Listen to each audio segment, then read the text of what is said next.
வணக்கம் and welcome to Tamil cinema ரசிகர். நம்ம இன்னைக்கு என்ன பார்க்க போறோம் பார்த்தீங்க அப்படின்னா 2019 பல படங்கள் வெளியே இருந்தாலும் எல்லா படங்களும் வசூல் ரீதியாக வெற்றி பெற்றுச்சான்னு கேட்டால் கண்டிப்பாக இல்லைன்னு சொல்லணும்.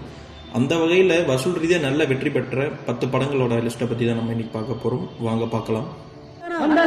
வந்த சனம் எல்லாம் இந்திரன் வந்தது சந்திரன் வந்தது இந்த சினிமாதான். 10வது இடத்தை பிடிச்சிருக்கும் படம் கோமாளி. இந்த படத்தை இயக்கியிருந்தது பிரதீப் ரங்கநாதன். இந்த படத்தில் ஹீரோ வந்து ஜெயம் ரவி நடிச்சிருந்தாரு.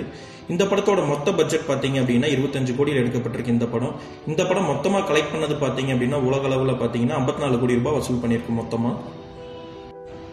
9வது இடத்தை பிடிச்சிருக்கும் படம் நம்ம வீட்டு பிள்ளை. சிவகார்த்திகேயனுக்கு இந்த வருஷத்துல ஒரு பிக்கெஸ்ட் ஹிட்னு சொல்லணும் அப்படின்னா நம்ம வீட்டு பிள்ளை தான் சொல்லணும். இந்த படத்துக்கு ப்ரொடியூஸ் பண்ணியிருந்தது சன் பிக்சர்ஸ். இந்த படத்தோட மொத்த பட்ஜெட் பார்த்தீங்க அப்படின்னா 30 கோடி. இந்த படம் வேர்ல்டு வைட் கலெக்ட் பண்ண மொத்த கலெக்ஷன் பார்த்தீங்க அப்படின்னா 76 கோடி ரூபாய். 8வது இடத்தை பிடிச்சிருக்கும் படம் காப்பான். கேவி ஆனந்த் அப்புறம் சூர்யா. இந்த படத்தோட மொத்த பட்ஜெட் பார்த்தீங்க அப்படின்னா 75 கோடி. இந்த படம் மொத்தமாக வேர்ல்டு வைடு கலெக்ஷன் பண்ணியிருக்கிற அமௌண்ட் பார்த்தீங்க அப்படின்னா 100 கோடி ரூபாய் பண்ண. 7வது இடத்தை பிடிச்சிருக்கும் படம் நேர்கொண்ட பார்வை. ஹெச் வினோத் இயக்கத்தில் அஜித் நடிச்சு வெளிவந்த படம். இந்த படம் வந்துட்டு இந்தி ரீமேக்காக இருந்தாலும் மக்கள் மத்தியில் பெரிய எதிர்பார்ப்பு இருந்தது. இந்த படத்தோட மொத்த பட்ஜெட் பார்த்தீங்கன்னா 50 கோடி. இந்த படம் மொத்தமாக வேர்ல்டு வைட் கலெக்ஷன் பண்ணியிருக்கிறது பார்த்தீங்கன்னா 108 கோடி ரூபாய் கலெக்ஷன் பண்ணி. 6வது இடம் பிடிச்சிருக்கும் படம் காஞ்சனா 3. இந்த படத்தை ராகவா லாரன்ஸ்க்கு இது ஒரு பிக்கெஸ்ட் ஹிட்னு தான் சொல்லணும் இந்த வருஷம் வெளிவந்ததில்ல. இந்த படத்துக்கு ப்ரொடியூஸ் பண்ணியிருந்தது சன் பிக்சர்ஸ் தான். இந்த படத்தோட மொத்த பட்ஜெட் பார்த்தீங்க அப்படின்னா 40 கோடி ரூபாய்.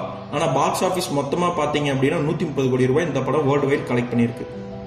5வது இடம் பிடிச்சிருக்கும் படம் கைதி. மாநகரம் படத்தை இயக்கியிருந்த லோகேஷ் கனகராஜன் இந்த படத்தையும் இயக்கியிருக்காரு. இந்த வருஷம் கார்த்திக் வந்து பார்த்தீங்கன்னா இது ஒரு பிளாக் பஸ்டர் ஹிட்னு தான் சொல்லணும். இந்த படம் தீபாவளிக்கு பிகில் கூட மோதி இருந்தாலும் ஆனால் பிகிலை விட மக்கள் மத்தியில் ரொம்ப பிடிச்ச படமாக இருந்ததுன்னு எல்லார்ட்டையும் கேட்டா அப்படின்னா அது கைதி படம் தான் சொல்கிறாங்க. கைதி படம் வந்து பார்த்தீங்க அப்படின்னா மொத்த பட்ஜெட் வந்து 25 கோடி ரூபாயில் எடுக்கப்பட்டிருக்கு. இந்த படம் 102 கோடி ரூபாய் இந்த படம் மொத்தமாக கலெக்ட் பண்ணியிருக்கு. 4வது இடத்தை பிடிச்சிருக்கும் படம் அசுரன். வெற்றிமாறன் இயக்கத்தில் தனுஷ் நடிச்சிருந்தார். இந்த படத்தில் தனுஷ்க்கு இந்த படம் வந்து ஒரு மணிமகுடம் தான் சொல்லணும். ஏன்னு கேட்டீங்க அப்படின்னா தனுஷோட கேரியர்லேயே 100 கோடி ரூபாய் பாக்ஸ் ஆஃபீஸ் பண்ண படம் அப்படின்னா அது அசுரன் தான். இந்த படத்தோட பட்ஜெட் பார்த்தீங்க அப்படின்னா 25 கோடி ரூபாயில் இந்த படம் எடுக்கப்பட்டிருக்கு. ஆனால் இந்த படத்தோட மொத்த பாக்ஸ் ஆஃபீஸ் கலெக்ஷன் வந்து 100 கோடி ரூபாய் வேர்ல்டு வைட் பண்ணியிருக்கு. 3வது இடம் பிடிச்சிருக்கும் படம் பேட்டை. இந்த படத்தை கார்த்திக் சுப்ராஜ் தான் இயக்கியிருந்தாரு. ரஜினி இதில் நடிச்சிருந்தாரு. ரஜினி அண்ட் கார்த்திக் சுப்ராஜோட காம்போங்கிறதுனால 2019 வந்து பெரும் எதிர்பார்ப்பை கிளப்பின படம் அப்படின்னா அது பேட்டைன்னு சொல்லலாம். இந்த படத்தோட மொத்த பட்ஜெட் பார்த்தீங்க அப்படின்னா 125 கோடி ரூபாய்.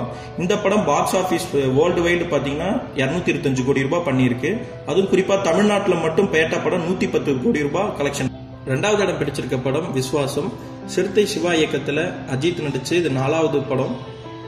இந்த படம் இந்த வருஷத்தோட மிகப்பெரிய பிளாக் பஸ்டர் ஹிட்னு தான் சொல்லணும்.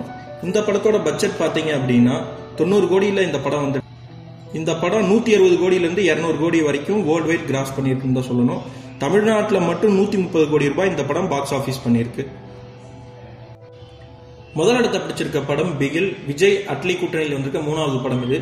இந்த படம் தீபாவளிக்கு ரிலீஸ் ஆகி மக்கள் மத்தியில் நல்ல வரவேற்பை பெற்றிருந்தது. இந்த படத்தோட மொத்த பட்ஜெட் பார்த்தீங்க அப்படின்னா 140 கோடி. இந்த படம் வேர்ல்டு வைடு கிராஸ் பண்ணியிருக்க அமௌண்ட் பார்த்தீங்க அப்படின்னா 283 கோடியிலிருந்து 300 கோடியை டச் பண்ணும். 2019 பார்த்தீங்க அப்படின்னா தமிழ் சினிமாவிலே அதிக வசூல் பண்ண படம் அப்படின்னா அது பிகில்னு தான் சொல்லணும். இந்த வீடியோ உங்களுக்கு பிடிச்சிருந்தா லைக் பண்ணுங்க, ஷேர் பண்ணுங்க, கமெண்ட் பண்ணுங்க. அடுத்த ஒரு வீடியோவில் சந்திப்போம். நன்றி.